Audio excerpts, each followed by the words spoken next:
Hello दोस्तों, मैं हूं Kashif Verma. Hindi voice YouTube channel में आपका स्वागत है। दोस्तों, आज के इस वीडियो में हम लोग भारतीय राष्ट्रीय कांग्रेस के दो महत्वपूर्ण अधिवेशन, कांग्रेस का 51वां अधिवेशन जो 1938 में हुआ था और कांग्रेस का 52वां अधिवेशन जो 1939 में हुआ था, इन दोनों अधिवेशन के बारे में पढ़ेंगे।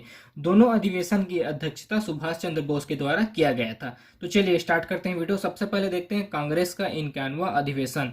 यह अधिवेशन 1938 में हुआ था और यह अधिवेशन हरिपुर में करवाया गया था। इस अधिवेशन की अध्यक्षता सुभाष चंद्र बोस ने किया था और इसी अधिवेशन के दौरान सुभाष चंद्र बोस के द्वारा राष्ट्रीय नियोजन समिति का गठन किया गया था, जिसके अध्यक्ष थे जवाहरलाल नेहरू।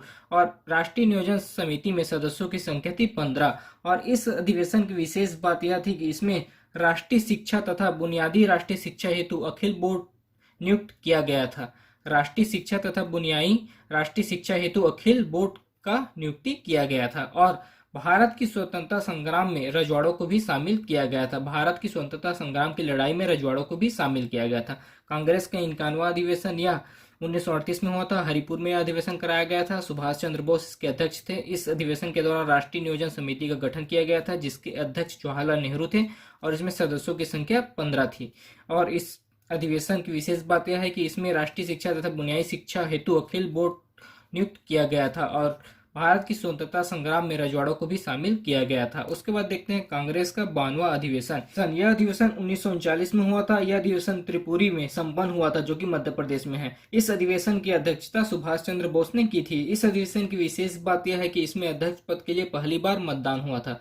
देखिए, इस अधिवेशन के दौरान यह हुआ था कि जब अध्यक्ष पद के लिए सुभाष चंद्र बोस का नाम दिया गया, तब इसका विरोध करते हैं महात्मा गांधी कि सुभाष चंद्र बोस अध्यक्ष नहीं बनेंगे, जिसके कारण चुनाव होता है, जिसमें एक तरफ सुभाष चंद्र बोस खड़ा होते हैं और दूसरी ओर गांधी जी खुद खड़ा न होकर अपने प्रत्याशी पट्टाभी सीतारामैया को खड़ा करते हैं। तो एक तरफ सुभाष चंद्र बोस और दूसरी तरफ पट्टाभी सीतारामैया अध्यक्ष पद के चुनाव के लिए खड़ा होते हैं और जो जनता होती है वह वोट करती है। जो सम्मिलित रहते हैं कांग्रेस के 39वां अधिवेशन में, वो लोग वोट करते हैं, जिसमें सुभाष चंद्र बोस को 1580 वोट मिलते हैं और पट्टाभी सीतारामैया को 1377 वोट मिलते हैं। लगभग 200 की वोट से पट्टाभी सीतारामैया को हार का सामना करना पड़ता है, जिसके बाद गांधी जी यह बोलते हैं कि पट्टाभी सीतारामैया की हार मेरी हार है।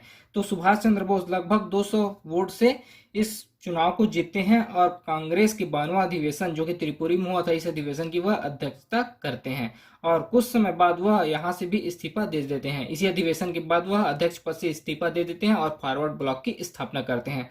कांग्रेस का 52वां अधिवेशन जो 1939 में हुआ था, त्रिपुरी एमपी में कराया गया था अधिवेशन। इस अधिवेशन में चुनाव की जीतने के बाद सुभाष चंद्र बोस ने अध्यक्षता की थी। तो इस वीडियो में हम लोगों ने भारतीय राष्ट्रीय कांग्रेस के 51वां अधिवेशन जो 1938 में हुआ था और 52वां अधिवेशन जो 1939 में हुआ था, इन दोनों अधिवेशन के बारे में पढ़ा। आपसे एक रिक्वेस्ट है, अगर अभी तक आपने हमारे चैनल हिंदी वॉइस को सब्सक्राइब नहीं किया है तो प्लीज चैनल को सब्सक्राइब करें और वीडियो को लाइक शेयर जरूर करें। धन्यवाद।